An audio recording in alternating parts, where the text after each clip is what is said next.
সেই সংবিধান যেন একক কোনো দলের ইশারায় পরিবর্তিত হতে না পারে, এই কারণে এমন একটা ব্যবস্থা আমাদেরকে গ্রহণ করতে হবে। 24-এর অভ্যুত্থানে আমরা যখন অংশগ্রহণ করি, তখন এই মঞ্চে আমরা যারা আছি, এর বাইরেও ফেসিবাদ বিরোধী সকল পক্ষ বাংলাদেশকে রক্ষার নিমিত্তে আমরা এক হয়েছিলাম। অতএব গণ অভ্যুত্থানের আকাঙ্ক্ষা এই বাংলাদেশের স্বাধীনতা, সার্বভৌমত্ব, এই বাংলাদেশের গণতন্ত্রকে রক্ষার জন্য ফেসিবাদ বিরোধী সকল পক্ষের এক থাকা। নানাবিধ কারণে, মতাদর্শিক হোক, রাজনৈতিক কারণে হোক, আমাদের মধ্যে রাজনৈতিক উত্তেজনার জায়গা তৈরি হয়েছে। অনেকগুলো জায়গাতেই ফেসিবাদ বিরোধী পক্ষগুলোর মধ্যে রাজনৈতিক চাওয়া পাওয়ার হিসেব নিকেশের জায়গা থেকে পরস্পরের বিরুদ্ধচারণের জায়গা আমাদের মধ্যে তৈরি হয়েছে। কিন্তু এটা গণ অভ্যুত্থানের প্রত্যাশার জায়গা ছিল না। গণ অভ্যুত্থানের প্রত্যাশা ছিল এমন এক বাংলাদেশ, যে বাংলাদেশে প্রতিহিংসার রাজনীতি, বিদ্বেষের রাজনীতি, পেশশক্তির রাজনীতিকে উতরে গিয়ে আমরা পলিসি নির্ভর মানুষের সমস্যা সমাধানের, নাগরিক এবং মানবিক মর্যাদা প্রতিষ্ঠার রাজনীতি আমরা প্রতিষ্ঠা করতে পারব। সেই পথে আমরা কতদূর অগ্রসর হতে পেরেছি সেটা ইতিহাস বিবেচনা করবে। তবে আমার কাছে এখনো মনে হয় 1 বছর পেরিয়ে গেলেও আমাদের অপূর্ণ আকাঙ্ক্ষাগুলোকে বাস্তবায়নের আশা এখনো নিশ্চিত হয়ে যায় নাই। ফেসিবাদ বিরোধী পক্ষগুলো আমরা যদি গণ অভ্যুত্থানের আকাঙ্ক্ষাকে বাস্তবায়নের জন্য এখনো নিজেদের কণ্ঠস্বরকে উচ্চ রাখি এবং নিজেদের জায়গা থেকে সকল ঐক্যবদ্ধভাবে গণ অভ্যুত্থানের আকাঙ্ক্ষার নতুন গণতান্ত্রিক বন্দোবস্তের জন্য জবাবদিহিতাপূর্ণ, ক্ষমতার ভারসাম্যপূর্ণ এবং ক্ষমতার বিকেন্দ্রীকরণকে সাথে নিয়ে আমরা একটি ক্ষমতা কাঠামো, রাষ্ট্র ব্যবস্থার প্রস্তাবনাকে আমরা সকলে যদি জাতির সামনে উপস্থাপন করি, অবশ্যই জাতি আমাদের কথা শুনবে এবং বাংলাদেশে গণ অভ্যুত্থানের যে আকাঙ্ক্ষা সেটা আমরা বাস্তবায়ন করতে পারব। বাংলাদেশে 24-এর যে গণ অভ্যুত্থান হয়েছে, আমরা কোনোভাবেই চাই না এবং প্রত্যাশা করি না এই গণ অভ্যুত্থান ফেসিবাদ বিরোধী সকল রাজনৈতিক দলের হাত থেকে সরে গিয়ে মুষ্টিমেয় কিছু রাজনৈতিক হাতের দলের কাছে বা গোষ্ঠীর কাছে এটা সীমাবদ্ধ হয়ে পড়ুক। এই গণ অভ্যুত্থান আমাদের সকলের। গণতন্ত্র মঞ্চ, জাতীয় নাগরিক পার্টি, বিএনপি, জামাত সহ বাংলাদেশের ফেসিবাদ বিরোধী সকল রাজনৈতিক দল এই গণতান্ত্রিক লড়াইয়ের অংশ। আমরা মনে করি 24-এর অভ্যুত্থানকে একক কোনো দলের কাছে বন্দী না রেখে ফেসিবাদ বিরোধী সকল পক্ষ সকলের মধ্যে সমভাবে ধারণ করে আমরা আমাদের লক্ষ্যকে অর্জন করতে সামনের দিকে অগ্রসর হতে পারব। বন্ধুরা আমার, এই বাংলাদেশ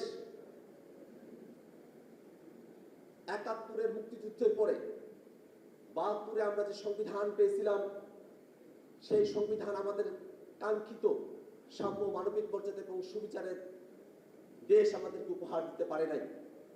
বাংলাদেশের মানুষেরা তারা তাদের অর্থনৈতিক যে অধিকারগুলো আছে, সে অধিকারগুলোকে সাংবিধানিক স্বীকৃতি তারা অর্জন করতে পারে নাই।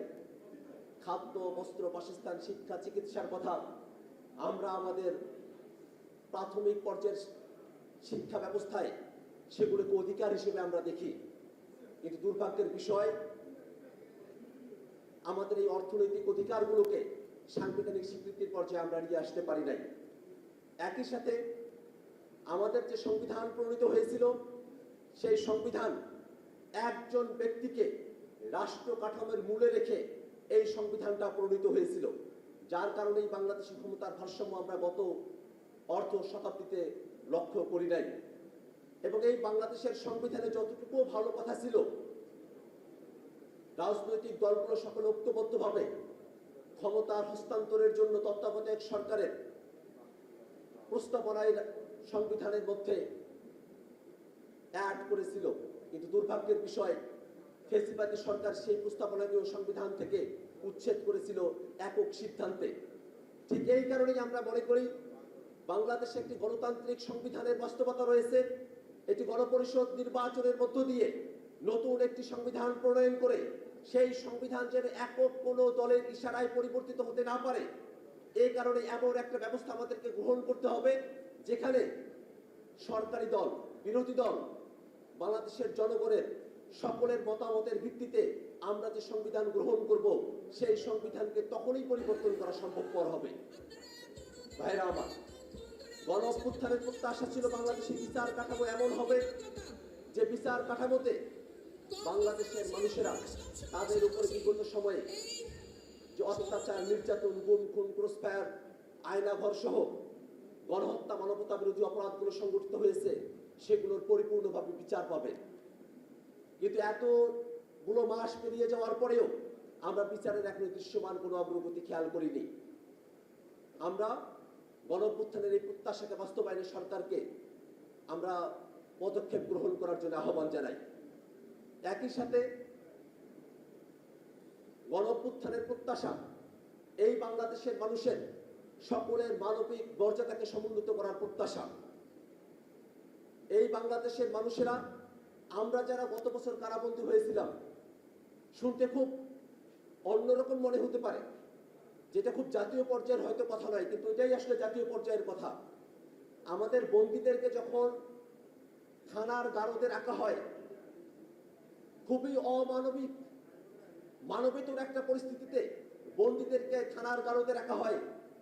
সেখানে খুব সুন্দরভাবে থাকার কোনো পরিবেশ নাই, ময়লা আবর্জনা পোকামাকড়ে ভরপুর একটা রুমে এই যে বন্দীদেরকে রাখা হয়, এটা মানবিক মর্যাদার সঙ্গে যায় না। আমরা প্রত্যাশা করি নতুন যে বাংলাদেশ আমরা গঠন করতে চাই, সেখানে একজন অপরাধীও আইনের সুরক্ষা লাভ করবে, সেখানে একজন অপরাধীও তার ন্যূনতম মানবিক মর্যাদা, নাগরিক অধিকার সুরক্ষা পাবে। নতুন বাংলাদেশ সকলের হয়ে উঠবে। এই বাংলাদেশ জাতি, ধর্ম, বর্ণ নির্বিশেষে বাংলাদেশের সকল ধর্মের মানুষের হয়ে উঠবে।